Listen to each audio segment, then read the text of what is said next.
While Russian propaganda trumpets stability and economic growth under sanctions, the real state of affairs in the regions of the Russian Federation increasingly clearly demonstrates the opposite. The growing budget crisis threatens to hit the Russian economy with unprecedented force. This situation is creating serious resentment against the Kremlin in Russian regions, and it is not excluded that this could even lead to an uprising. Russian economist Vyacheslav Shiryaev says that regional collapse occurs in conditions where the federal center itself is mired in deficits and is unable to offer a helping hand. The scale of the problems is mind-boggling. In less than 6 months of 2025, many key regions of Russia have faced an unprecedented increase in budget deficits. Yekaterinburg budget deficit tripled. The cash gap grew from 3.1 billion rubles to 9.7 billion rubles. Bashkortostan, the republic's budget deficit, has doubled, increasing by 5.8 billion rubles and reaching 9.8 billion. The reason is the growth of expenses, obviously related to the war and the need to support the so-called special military operations. Kazan, the capital of Tatarstan, planned a deficit-free budget, but now the deficit will grow by another billion and will amount to almost 9 billion rubles. The deficit growth from 0 to 9 billion is an absolute record for the city. Tatarstan, the republic's budget deficit, has grown 2.4 times from 13.5 billion to 31 billion rubles. The reason is an unplanned increase in expenses by 50.4 billion. Apparently, these unplanned expenses are directly related to the war. Chelyabinsk Region. The situation here has reached its peak. In just 1 month, the budget deficit has increased again by another 15 billion rubles. All these figures are not just dry statistics. They scream that the Russian economy, strangled by Western sanctions and exhausted by exorbitant military spending, is on the verge of an acute crisis. The unplanned expenses that regional authorities talk about are, in fact, a direct consequence of the war. Financing of mobilization measures, compensation to the families of the dead and wounded, support for military enterprises, and much more. Regions whose budgets were not initially designed for such burdens are forced to urgently revise their financial plans, increasing deficits to unprecedented levels. This means cutting social programs, freezing infrastructure projects, delaying payments, and generally reducing the quality of life of the population. What is particularly alarming is the fact that this regional budget crisis is brewing at a time when the federal center itself cannot provide money due to the growing federal budget deficit. The Russian economy has found itself in a trap. It is unable to simultaneously finance a large-scale war, maintain a bloated security apparatus, and support the social sphere.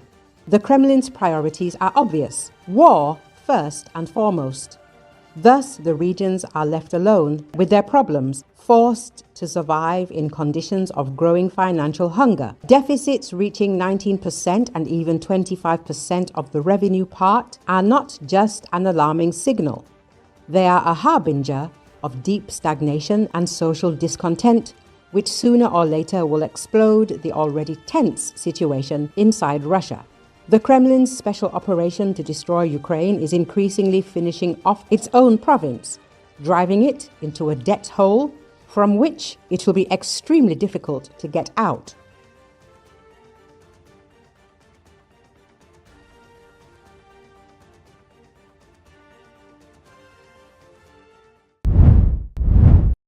North Korean leader Kim Jong-un met with Russian Security Council Secretary Sergei Shoigu in Pyongyang on Wednesday, the North State media reported on Thursday. According to Associated Press, in April, the two countries officially confirmed North Korean troops' deployment to Russia for the first time, saying that soldiers of the two countries were fighting alongside each other to repel a Ukrainian incursion into Russia's Kursk border region. At the time, Russian President Vladimir Putin thanked North Korea's participation in the war and promised not to forget their sacrifices. In the meeting with Shoigu on Wednesday, Kim affirmed that North Korea will unconditionally support the stand of Russia and its foreign policies in all the crucial international political issues including the Ukrainian issue, the official Korean Central News Agency said. The two discussed how to solidify strategic partnership between North Korea and Russia and reached a consensus on the Ukraine issue and other unspecified international situations, KCNA said. It didn't elaborate. Russia's state TASS news agency, citing the Russian Security Council's press service, reported that Shoigu and Kim also discussed prospects for rebuilding the Kursk region and outlined steps to commemorate the contribution made by North Korean soldiers. Russia claimed in April 2025 that it had fully reclaimed the Kursk region, though Ukraine insists it still has troops present there. Ukraine's top army chief Oleksandr Syrsky reiterated Saturday that Ukrainian forces were still holding territory in Russia's Kursk region. Shoigu last visited North Korea in March for a meeting with Kim. North Korea and Russia haven't said how many North Korean troops, but US, South Korean and Ukraine intelligence officials earlier said North Korea dispatched 10,000 to 12,000 troops to Russia last autumn in its first participation in a major armed conflict since the 1950-53 Korean War. South Korean authorities recently said North Korea sent around 3,000 additional troops to Russia earlier this year. North Korea has been supplying a vast amount of conventional weapons to Russia as well. South Korean, US and their partners believe Russia has provided economic and military assistance to North Korea in return. They worry Russia might also transfer sophisticated technologies to help North Korea enhance its nuclear weapons program targeting its rivals.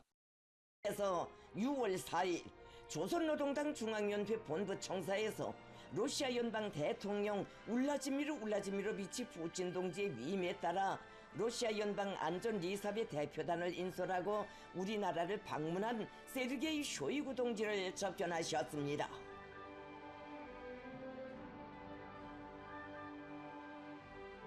김정은 동지께서는 75일 만에 또다시 평양을 찾은 세르게이 쇼이구 동지를 반갑게 맞이하시고 친선적이며 신뢰적인 담화를 나누셨습니다.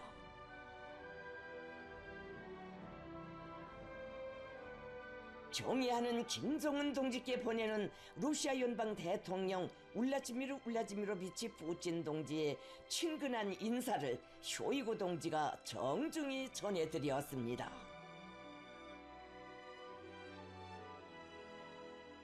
김정은 동지께서는 이에 깊은 사의를 표하시고 존경하는 울라지미르비치 푸틴 동지에게 보내는 따뜻한 동지적 인사를 전하시고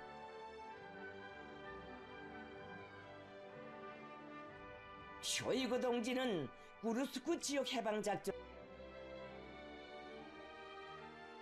김정은 동지께서는 이에 사의를 표하셨습니다.